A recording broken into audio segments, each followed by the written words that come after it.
हम सबका favourite word, उन सबका तो खासकर जो स्टॉक मार्केट में ट्रेड करते हैं। स्टॉक मार्केट में एंटर करने का मेन गोल, प्राइमरी गोल क्या होता है? प्रॉफिट कमाना। लेकिन आप सबके लिए ये जून का मंथ कैसा रहा मुझे जरूर बताइएगा। इस जून के मंथ की 4 जून के जो हाइप थी, जो इतनी हाइप बनी हुई थी कि स्टॉक मार्केट 4 जून को बहुत क्रैश करेगा, स्काई रॉकेट हो जाएगा। हमारे प्राइम मिनिस्टर जो है उनकी तरफ से ये स्टेटमेंट आए, उसके बाद फाइनेंस मिनिस्टर ने भी ये कह दिया, ठीक है, कि स्टॉक मार्केट 4 जून को बहुत ऊपर हो जाने वाला है, बूम करने वाला है रिजल्ट्स के अनाउंसमेंट के बाद। लेकिन ऑल द वे क्या हुआ 4 जून को? 4 जून को एक तरीके से देखा जाए तो स्टॉक मार्केट में लोअर सर्किट तक लगने वाला था।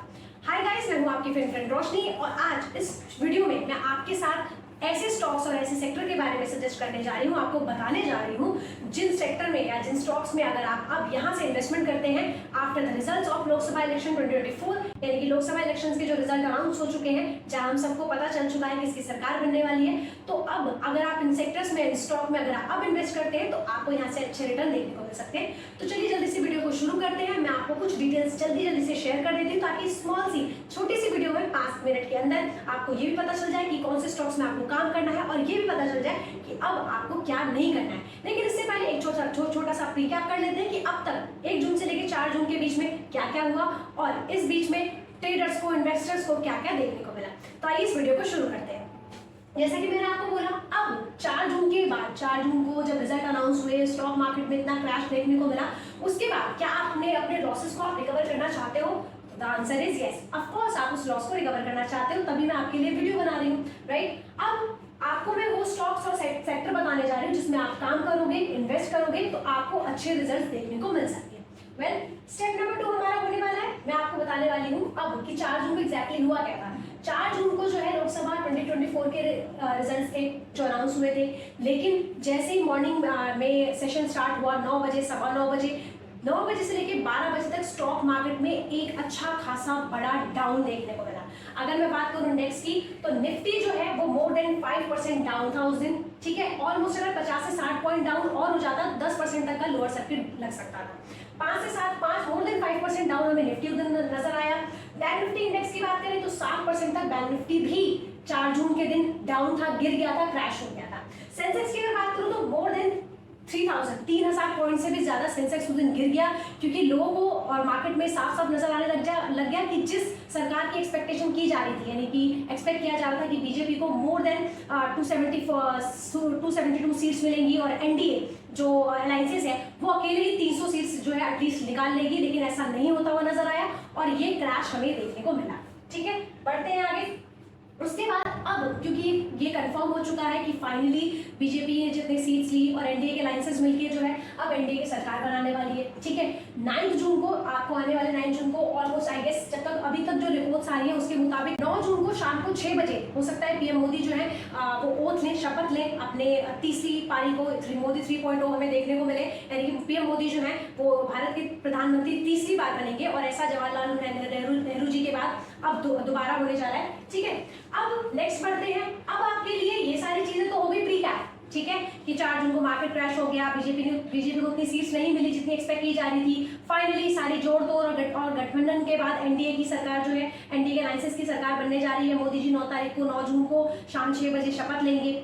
अब क्या करना है, लॉस कैसे रिकवर करना है, मेन पॉइंट ये है और उस पे आते हैं। तो फाइनली अब मैं आपको ऐसे स्टॉक सजेस्ट करूंगी या सेक्टर ऐसे सजेस्ट करूंगी जिसमें आप इन्वेस्टमेंट करते हो, आपको सारे डिटेल्स उसके बताऊंगी कि कहां से आपको इन्वेस्टमेंट उसमें करनी चाहिए, जिससे अब 4 जून को अगर आपने चाहे 10,000 का लॉस किया हो, 10 लाख का लॉस किया हो, या फिर अब हो सकता है आप में से कुछ लोग वेट कर रहे हो कि एक बार रिजल्ट आ जाने तो उसके बाद मार्केट में इन्वेस्टमेंट करेंगे, राइट। या हो सकता है 4 जून के बाद जिन लोगों को लॉस हुआ वो अब सोच रहे हो कि यार रिकवरी कैसे ली जाए। हालांकि मार्केट जो है ऑलमोस्ट रिकवर कर चुका है, वहीं वापस आ चुका है जहां वो 4 जून से पहले था। ऑलमोस्ट रिकवरी उसने कर ली है, लेकिन फिर भी मार्केट की रिकवरी के साथ साथ आपको अपने लॉस की भी रिकवरी करनी है, तो उसके लिए मैं आपको आगे सारे स्टेप्स बताने वाली हूँ, ठीक है। लेकिन इस वीडियो के एंड में मैं आपको एक प्रो टिप भी प्रोवाइड करूंगी, तो आपको वीडियो के एंड तक बने रहना है ताकि आपको पता चल जाए कि वो कौन सी स्पेशल टिप है आपके लिए, स्पेशल आपके लिए बात है जिसको अगर आप फॉलो करते हो तो शायद आप मार्केट में आगे इस तरीके के बड़े धक्के से बच जाओगे, ठीक है। तो बिना किसी देरी के आप सबके धड़कनों को रोकते हुए वो पहला सेक्टर जो है, जिस सेक्टर के बारे में आपको मैं बताने वाली हूँ कि अगर इन सेक्टर्स में, इन स्टॉक्स में अगर आप मूव करते हो तो यहाँ से अपने आप लॉस को रिकवर कर सकते हो और थोड़ा सा आपकी रिकवरी लॉस की हो सकती है। वो सेक्टर नंबर 1 है। सेक्टर की अगर मैं बात करूँ तो वो है रेलवे का सेक्टर। ठीक है, रेलवे सेक्टर की तरफ आप मूव कर सकते हो, उसमें से किसी भी एक रेलवे के स्टॉक को चूज कर सकते हो। मैंने जो स्टॉक पिक किया है, मैं आपको जिसके बारे में बताने जा रही हूँ वो है RVNL, यानी कि रेल विकास निगम लिमिटेड का स्टॉक। कंपनी जैसा कि आपको नाम से ही पता चल रहा होगा, ये कंपनी बेसिकली रेल इंफ्रास्ट्रक्चर के प्रोडक्ट में कह लीजिए काम करती है, रेल इंफ्रास्ट्रक्चर पे काम करती है, जिसमें कि न्यू लाइन्स बनाना या वर्कशॉप वगैरह इन सब चीज़ों के लिए काम करती है। आप बहुत अच्छे तरीके से इससे वाकिफ होंगे RVNL के शेयर से। ये बस मैं आपको एक इंट्रो के लिए बता रही हूँ। ठीक है, कंपनी के अगर मैं मार्केट कैप की बात करूँ कि भाई कंपनी कितनी दमदार है, तो कंपनी का जो मार्केट कैपिटलाइजेशन है वो 780 बिलियन का है।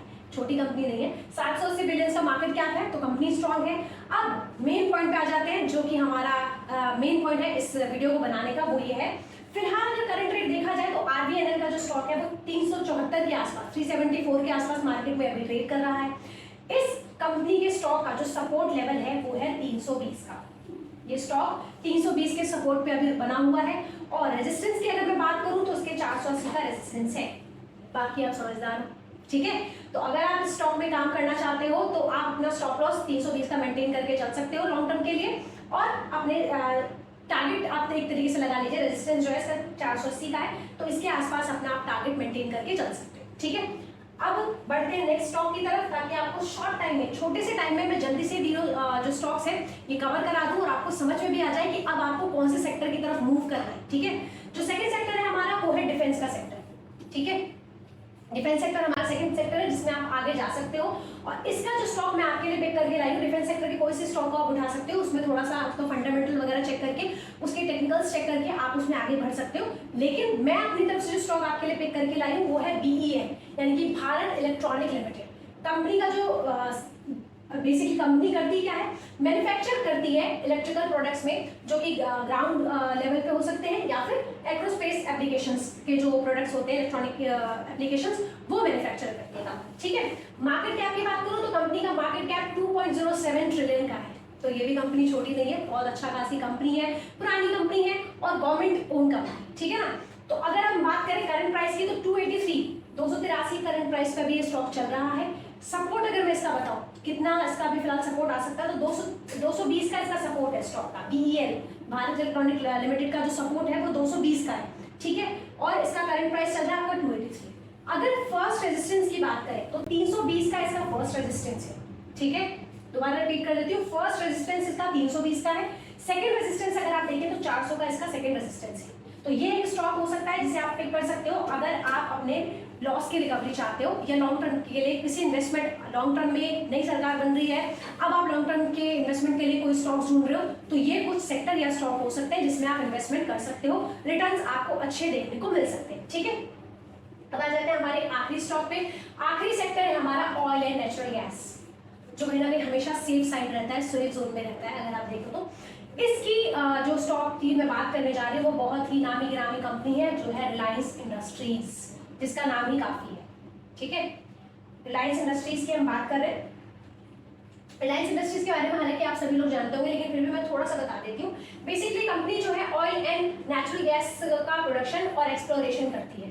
ठीक है, रिलायंस इंडस्ट्री का मेजर काम है ये काम। ठीक है, मार्केट कैप नो डाउट आप जानते हैं, इसी साल 2024 की जनवरी में कंपनी ने अपने, इनका जो मार्केट कैप था वो 20 ट्रिलियन के आसपास जा चुका था। फिलहाल जो मार्केट कैप है इसका वो 19.88 ट्रिलियन के आसपास है। तो ऑफ कोर्स नो डाउट बहुत पुरानी, बहुत भरोसेमंद कंपनी है रिलायंस इंडस्ट्रीज, और इसका मार्केट कैप भी बहुत ज्यादा है, तो आप इसमें इन्वेस्ट कर सकते हो। ठीक है, इसके साथ ही रिलायंस का कुछ ऐसा कनेक्शन है कि रिलायंस की मूवमेंट कहीं ना कहीं इंडेक्स को भी इफेक्ट कराती है। रिलायंस आपने अगर कभी नोटिस किया और रिलायंस अगर डाउन जा रहा है तो इंडेक्स भी आपको डाउन जाता हुआ नजर आएगा। रिलायंस अगर रिकवर कर रहा है तो आपको, ये कुछ ऐसे स्टॉक्स हैं इंडियन स्टॉक मार्केट के जो इंडेक्स को सीधे सीधे इफेक्ट करते हैं। ठीक है, तो उनमें से ये है रिलायंस इंडस्ट्रीज। करंट प्राइस अगर देखें तो अभी इसका करंट प्राइस चल रहा है 2931, 2931 के आसपास इसका करंट मार्केट प्राइस चल रहा है स्टॉक का। इसके सपोर्ट की अगर बात करूं तो 2800 का इसका सपोर्ट है स्टॉक का जो सपोर्ट है, सपोर्ट लेवल वो 2800 के आसपास है। ठीक है, और अगर रेजिस्टेंस की बात की जाए तो 3200 का इसका रेजिस्टेंस है।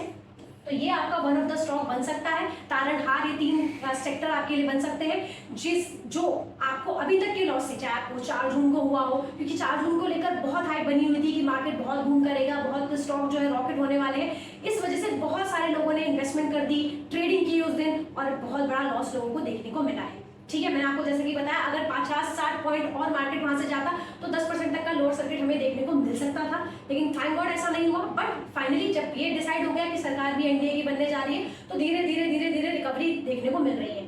लेकिन ये 3 सेक्टर है, और इन सेक्टर्स में से मैंने आपके लिए फिलहाल ये चूज किए हैं 3 स्टॉक जो आपके तारणहार बन सकते हैं।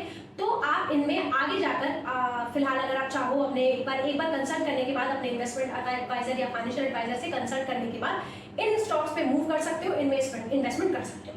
अब फाइनली उस प्रो टिप की बारी आई है जिसकी मैंने आपको बात की थी। आपको इस वीडियो के स्टार्टिंग में बताया था कि आपको एंड में एक मैं प्रो टिप प्रोवाइड करूंगी, और वो प्रो टिप ये है कि जब भी इस तरीके का कोई बड़ा इवेंट होता है, ठीक है, जब इस तरह के कुछ बड़े इवेंट्स आते हैं, तो कभी भी आप आपको ऐसा नहीं करना है कि कुछ लॉन्ग टर्म से अगर कोई बड़ा इन्वेस्टमेंट किया हुआ तो उसको आप तोड़ दो, नीचे गिरता हुआ उसको देख के, ठीक है। या फिर जैसा भी ये टाइम चल रहा है, एकदम से आप अपनी एसआईपी से बाहर आ जाए, ये सब नहीं करना होता है। आपके लिए फिलहाल इस टाइम के लिए प्रो टिप यही है कि अब अपनी एसआईपी में आप फिलहाल बने रहो, ठीक है। जब इस तरीके के कभी बड़े इवेंट आते हैं तो ऑन द स्पॉट इवेंट के दौरान ही कोई ट्रेड लेने की या बड़ी इन्वेस्टमेंट करने की कोशिश किया करो। सारी चीजों को थोड़ा सेटल होने दिया करो, उसके बाद ही जब चीजों का आपको पता चल जाए ना, इस एक्शन का ये रिएक्शन हुआ है, उसके बाद ही आप उसमें घुसने की कोशिश करो, इन्वेस्टमेंट करने की या ट्रेडिंग करने की कोशिश करो।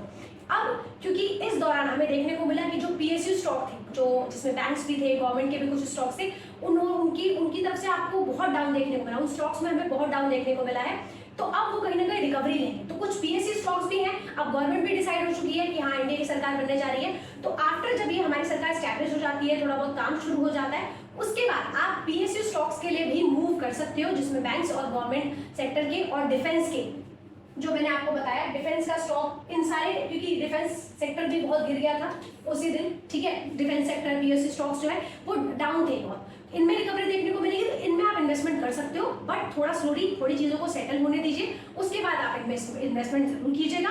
और हमेशा जैसा कि मैं आपको हमेशा समझाती हूँ, किसी भी निर्णय पे पहुंचने से पहले मेरा काम है आपको गाइड करना, आपके लिए वो सारे डिटेल्स लेकर आना जो आपके काम के हो सकती हैं। मेरा काम है आपको मार्केट से अवगत कराना, क्या बताना मार्केट में चल क्या रहा है, और आगे ऐसी कौन सी चीज है जिसमें अगर आप काम करते हो तो आपको अच्छे रिजल्ट देखने को मिल सकते हैं। लेकिन आप जब भी इन्वेस्टमेंट करने जाते हो तो एक बार अपने इन्वेस्टमेंट एडवाइजर से इसके बारे में कंसल्ट जरूर करना। वेल गाइस, तो मार्केट से रिलेटेड इस तरीके की सारी फ्रेश अपडेट ज्यादा से ज्यादा शॉर्ट टाइम में मैं आपके साथ शेयर करने की कोशिश करती हूँ और करती रहूंगी। आप लोगों की कुछ क्वेरीज है, कुछ समझ नहीं आया, या अभी भी इन स्टॉक्स में स्टॉप लॉस टारगेट को लेकर, सपोर्ट रेजिस्टेंस को लेकर कुछ और जानना चाहते हैं, तो कमेंट सेक्शन हमारे ओपन है। वीडियो के कमेंट सेक्शन में मुझे कमेंट करके बता दीजिएगा, ताकि मैं आपको जल्दी से गाइड कर सकूं। किसी और टॉपिक पे अगर आप चाहते हो कि हाँ पर्टिकुलर टॉपिक मुझसे मिस हो रहा है, हमारी टीम से मिस हो रहा है, आप उस पर वीडियो देखना चाहते हो, उस पर डिटेल्स लेना चाहते हो, तो भी आप मुझे कमेंट करके जरूर बता सकते हो, ताकि उस पर्टिकुलर टॉपिक पे, उस पर्टिकुलर टॉपिक के ऊपर मैं आपको डिटेल वीडियो दे सकूं और आपके सारे क्वेरीज को सॉल्व कर सकूं। तब तक के लिए आप सब सीखते रहिए। कोई और प्रॉब्लम होती है तो आप मुझे कमेंट करके या फिर हमारे जो हेल्पलाइन नंबर है उस पर कॉल या टेक्स्ट करके हमसे बात कर सकते हैं।